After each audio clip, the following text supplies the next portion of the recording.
유네스코 세계문화유산으로 등록된 고창의 고인돌. 청동기 시대의 대표적인 무덤 양식으로 우리나라 전역에서 발견되고 있다. 고창에서 발견된 또 다른 형태의 옛 무덤. 두 개의 봉분이 연결된 형태의 이 무덤은 오직 한반도 서남부, 전라도에서만 발견되고 있는데, 앞에 부분은 네모나고 뒷부분은 이게 둥그란 형태. 우리 그전에 보면은 열쇠구멍 같은 그러한 형태입니다. 이게 이제 전방 후원분이고요. 그런데 두 개의 봉분이 연결된 전방 후원분이 발견된 곳이 또 있다. 이웃나라 일본이다. 한국과 일본 두 지역에서 동시에 발견된 전방 후원분. 이것은 두 나라의 교류가 고대부터 이어졌다는 증거가 아닐까.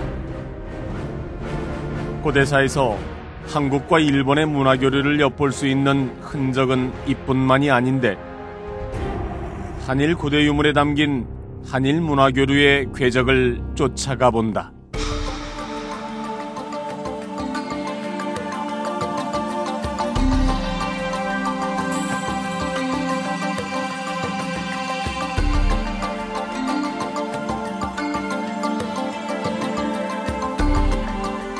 고인돌은 우리나라 청동기 시대를 대표하는 무덤 양식이죠. 한반도 전역에서 분포하고 있는 고인돌이 일본에서는 한국과 가까운 규슈 지역에서만 발견되고 있는데요. 이는 고대 한반도 문화가 일본 규슈까지 진출하고 있음을 암시하고 있습니다. 실제로 무덤뿐만 아니라 일본 곳곳에서 토기나 주거 양식에 이르기까지 고대 한반도와 비슷한 문화들이 발견되고 있는데요. 과연 고대 일본 열도와 한반도 사이에선 어떤 교류가 있었던 걸까요? 정읍시립박물관. 이곳에서 전라북도 고대사와 더불어 고대 한일 문화교류의 역사를 엿볼 수 있는 전시회가 열리고 있다. 정읍시와 일본 나리타시의 자매결연 15주년을 기념해 열린 기획특별전 이영만리 같음과 다름. 선사시대부터 마한 백제까지의 고대 한일 유물을 비교 전시하고 있다. 이번 전시가 이영만리 같음과 다름이라는 제목의 전시인데, 어떻게 해서 이런 해외에서 유물을 들여와가지고 전시를 기획하게 됐어요? 지방 박물관에서는 일본의 유물을 접하기가 굉장히 힘들거든요. 예, 그렇죠. 네. 그런데 실제적으로 일본에서 건너온 어떤 구석기 시대부터 공훈 시대까지 양국의 어떤 문물을 비교 전시함으로써 한일 간의 고대 문화를 이해하는 기회를 마련해보자 라는 취지에서 이렇게 준비하게 되었습니다.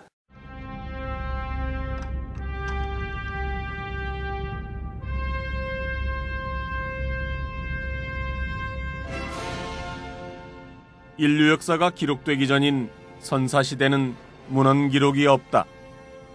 대신 당시의 유물로 시대 상황을 유추하고 있다. 충북 단양에서 발견된 유적. 이곳에서 발굴된 도구들은 70만 년 전에 만들어진 것으로 우리나라에서 발견된 유적 중 가장 오래된 것으로 기록돼 있다. 우리나라에 구석기 시대에 인류가 살고 있었음을 유추해 볼 수 있다. 그렇다면 과연 전라북도엔 언제부터 사람이 살기 시작했을까? 호남 지역은 아직 전기 구석기 유적은 확인된 사례가 없고, 대부분이 이제 후기 구석기 유적. 후기 구석기 유적은 석재의 질이 아주 균질한 흑요석이라든지 규질, 혈암 이런 것들로 만드는데 작은 것들이죠. 창이라든지 이런 곳에 조합해서 사용하는 발달된 석기들입니다. 창에 끼워서 쓰는 쓴배, 찌르개, 돌날 이런 것들이 발달합니다. 돌을 부딪히고 깨뜨려 도구를 만들던 구석기 시대. 특히 지금으로부터 약 3만 년 전인 후기 구석기 시대의 도구들은 상당히 정교하고 발달된 모습이다. 그 중에서도 유리질의 반투명한 흑요석은 성질이 단단하고 날카로워 후기 구석기 시대 최고의 고급 재료였다. 그런데 흑요석은 화산 활동에 의해서만 만들어진 물질로 한반도에선 백두산 일원에서만 채취된다. 흑요석재 석기는 화산 분출물에서 나온 그러한 암석으로 아주 정교하게 가공할 수 있는 석재입니다. 이러한 흑요석재 산지는 일본의 경우 약 70여 개소가 알려져 있고 국내의 경우는 백두산 산지가 유일합니다. 그런데 우리 인근 지역인 장흥 신부규적에서 출토된 그 흑요석재 석기를 통해서 어떤 일본과의 원료 교류가 있었던 것으로 이렇게 추정하고 있습니다. 흑요석은 원산지에 따라 구성 성분이 달라지는데 성분 분석을 통해 그 출처를 알 수 있다.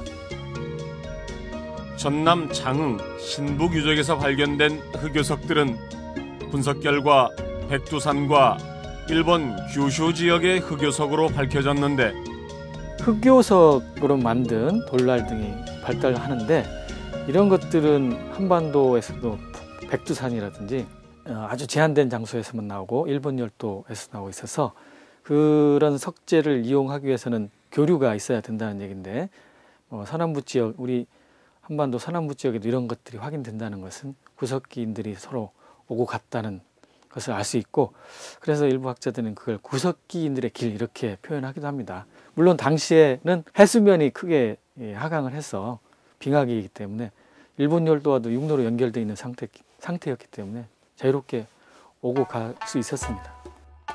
가깝고도 먼 나라 일본과의 교류는 이미 수만 년 전 혹은 수십만 년 전부터 시작되고 있었다. 한반도 선사시대 유물 중 가장 많이 알려진 빗살무늬 토기, 신석기 시대의 대표적인 토기이다. 이 시기 일본에서는 새끼줄 문양을 넣은 토기가 만들어지는데 우리나라 신석기 시대와 겹치는 그 시기를 쥐오몬 시대라 부른다. 쥐오몬은 일본어로 줄무늬라는 뜻으로 줄무늬 토기가 많이 출토되면서 쥐오몬이라는 시대 명칭이 붙었다. 조몬 시대가 되면은 토기를 제작하게 되는데 초기에는 한반도의 어떤 빗살무늬 토기 문화, 그러한 토기 문화를 수용하면서 자체적으로 그 승문이라고 하는 끝무늬를 그 토기 전체에 시문하는 그러한 문양적 속성이 화려하고요. 그리고 또 조몬 시대에는 소위 불꽃 모양 토기, 화염 모양 토기라고 해서 굉장히 외형적으로도 화려한 그러한 토기 문화가 일본 열도 전체에 걸쳐서 나타나고 있습니다. 선사시대와 고대사 연구에서 각종 토기나 도구만큼 중요한 연구 자료는 바로 무덤이다.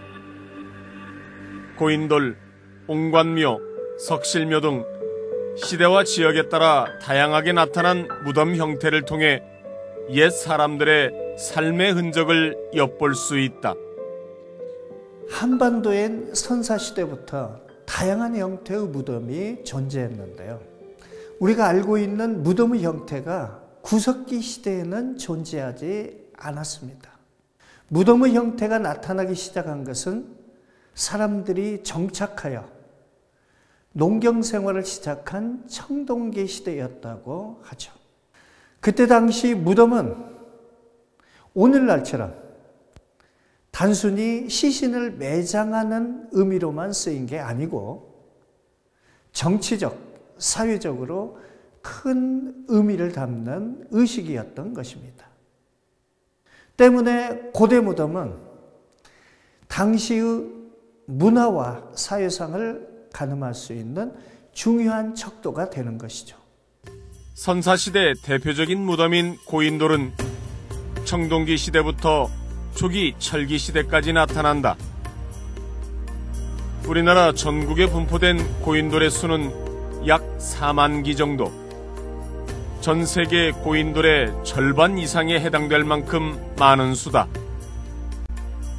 그런데 일본의 고인돌 분포도를 보면 한반도와는 사뭇 다른 양상을 보이는데, 일본에서 고인돌은 그렇게 많지가 않습니다. 이 고인돌은 서일본 쪽에 집중이 되어 있고, 또 서일본 중에서도 우리 그 한반도와 가장 연계성이 많은 큐슈 지역에 집중되어 있죠. 이것은 어떤 의미를 담고 있냐면 문화적인 흐름이 있었거든요. 그래서 이주라던가 또는 문화교류라던가 이런 부분들이 제주도를 비롯해서 이 섬 쪽으로, 해양 쪽으로도 전파가 됩니다. 특히 큐슈하고 후쿠오카 지역, 그 일원이 우리나라 선사 문화가 일본으로 들어가는 길목이라고 할 수가 있겠습니다. 전라도 일부 지역에서만 발견되는 독특한 무덤 양식이 있다. 앞부분은 사다리꼴, 뒤쪽은 원형 모양이라고 해서 이름 붙은 전방 후원분이다. 기존에 보던 무덤 양식과는 차이가 큰데 전라도 일대에서만 10여 기가 발견됐다. 지금까지 전방 후원부는 고창 지역이 가장 북쪽에 위치하고 있고 주로 이남 지역에서 이렇게 확인되는 그러한 특징을 가지고 있습니다. 그래서 우리 영남이라든지 충청, 경기 지방에서는 전혀 확인되지 않는 독특한 고분이 되겠습니다. 고인돌이 한반도 전역에 분포된 것과 달리 오직 전라도 일대에서만 발견되는 전방 후원분. 그 중에서 고창 칠암리 무덤은 5세기 후반 것으로 현재 발견된 전방 후원분 중 가장 오래된 것으로 알려져 있다. 독특한 묘제로 손꼽히는 이 무덤의 정체는 과연 무엇일까? 그 실마리는 일본에서 찾을 수 있다. 이 전방 후원부는 일본의 고유 묘제죠. 4세기대에 들어서면서 일본의 이제 야요이 시대가 끝나고 전방 후원, 그러니까 앞에 부분은 네모나고 뒷부분은 이게 둥그란 형태. 이게 이제 전방 후원분이고요. 이때부터 일본에서는 이제 고분 시대라고 부릅니다. 우리가 그 문헌 자료가 없어서 잘 모르지만 아마도 고대 국가 체제를 이렇게 형성해 나가는 것으로 이해를 하고 있어요. 오사카부 사카이시에 있는 다이센 고분. 일본에서 가장 큰 전방 후원분으로 알려져 있다. 세로 480m, 폭은 305m에 달하는데 그 길이와 면적은 이집트 피라미드보다 넓다. 전방 후원부는 일본 전역에서 발견되고 있는데 3세기에서 6세기 사이 이런 고분들이 많이 만들어졌다고 해서 이 시기를 고분시대 또는 고분의 일본어 발음을 딴 고훈시대라 부른다. 고훈시대에 일본 열도 전역에 걸쳐서 유행한 어떤 무덤의 형태입니다. 이러한 무덤의 형태가 우리 5세기 후엽이 되면은 우리 고창을 중심으로 한 이남 지역에 한 14개소의 어떤 분포지가 형성되어 있습니다. 주로 영산강 유역에 이렇게 전방 후원분이 좀 많이 있었다 이렇게 얘기할 수도 있겠네요. 네, 정확하게 지적하셨습니다. 예. 네. 보통 전방 후원분을 장식하는 분구 장식토기, 즉 한의화에서 한일 간의 어떤 유사점이 상당히 많습니다.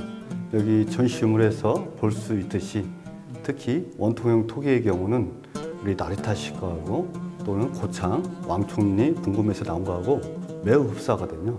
금방 한의화라는 게 뭐예요? 전 지금 처음 듣는데. 어떤 일본의 이제 고운 시대에 특히 전방 후원분을 장식하는 그러한 토제품이 되겠습니다. 전방 후원부는 흙으로 다양한 부장품을 만들어 무덤 주변에 배치하는데 이를 한의화라 부른다.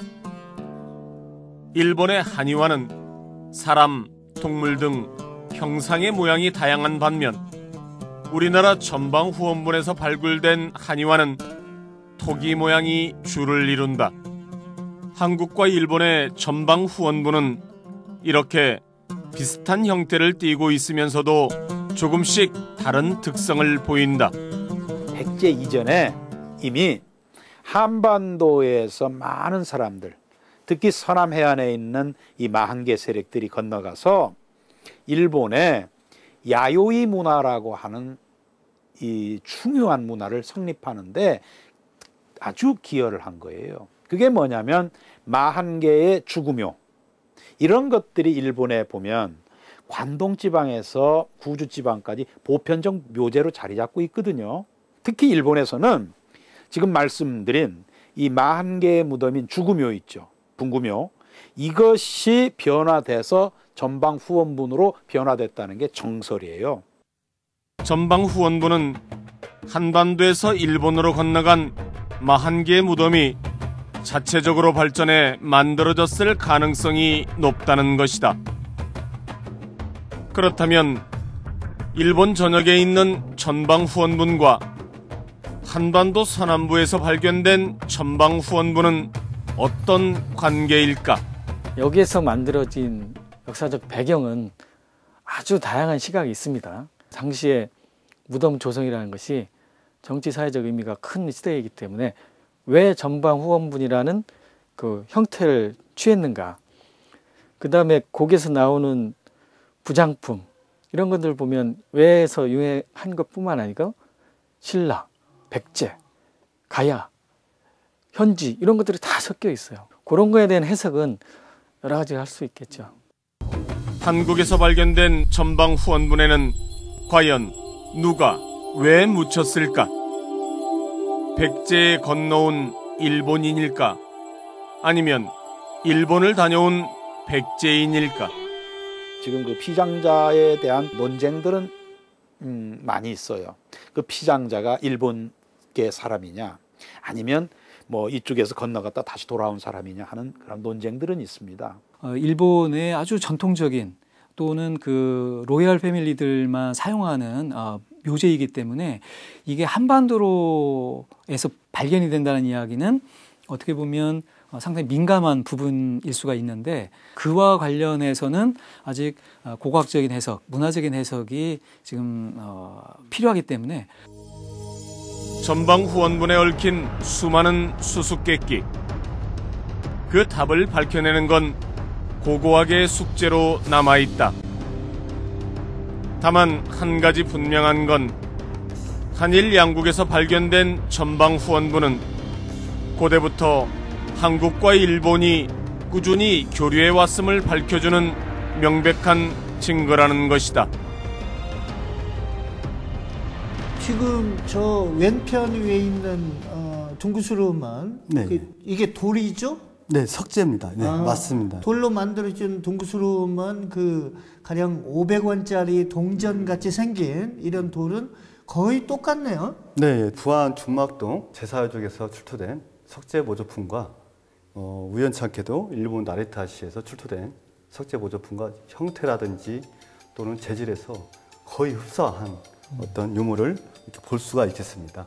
또 구멍을 뚫어서 어떤 뭐 제사장의 어떤 외모를 장식하거나 또는 그 주변에 나뭇가지에 걸어둠으로써 어떤 제사 풍경을 이렇게 연출했다고 볼 수가 있습니다. 아, 그러니까 그 격포에 지금 그 수성당이라고 하잖아요. 맞습니다. 중막동 제사유적은 마한 때부터 이렇게 운영이 되다가 이제 5세기 때가 되면 백제, 대가야, 백제 그리고 일본 열도의 외가 함께 국가적인 제사를 지냈던 곳인데요. 우연찮게도 일본 나리타시하고 또 우리 정읍 인근 지역인 부안 지역하고 어떤 직간접적인 교류를 엿볼 수 있는 그러한 대목이라고 할 수 있습니다. 그러면 이번 전시에서 굉장히 중요한 의미를 갖게 하는 그 유물들이라고 할 수가 있겠네요. 네, 그렇습니다. 네. 그런가 하면은 백제 문화 또는 마문하고 전혀 다른 일본 특유의 어떤 고분에서 출토된 석침이 있습니다. 석침은 돌로 만든 베개라는 거예요? 네, 맞습니다. 어떤 죽은 사람이 이제 눕히잖아요. 그 머리를 받치는 그런 돌 베개가 되겠습니다. 동그란 석침 둘레에 구멍이 뚫려 있지 않습니까? 그렇죠. 구멍 둘레에 앞에 보이는 이파를 이렇게 꽂아서 장식하는 그러니까 석칭과 이파가 한 세트를 이루는 독특한 어떤 문화를 엿볼 수가 있습니다. 아마 이러한 석칭과 이파는 우리 또 국내에서는 소개된 바가 거의 없는 것으로 그래요? 저희가 확인돼가지고 전국박물관이 좀 새로운 것을 보여줬다. 예, 예. 그러한 유물이 되겠습니다. 예, 예. 굉장히 의미 있는 이번 특별전이네요. 선사시대 전라도는 가장 활발한 한일 문화교류의 장이었다. 수천 년 전부터 이어져 온 마한 백제 세력과 일본 사이의 교류의 흔적들. 비슷한 듯 다른 두 나라의 유물과 유적들은 한 나라의 일방적인 전파가 아니라 끊임없이 교류하며 이어진 한일 관계를 잘 보여주고 있다.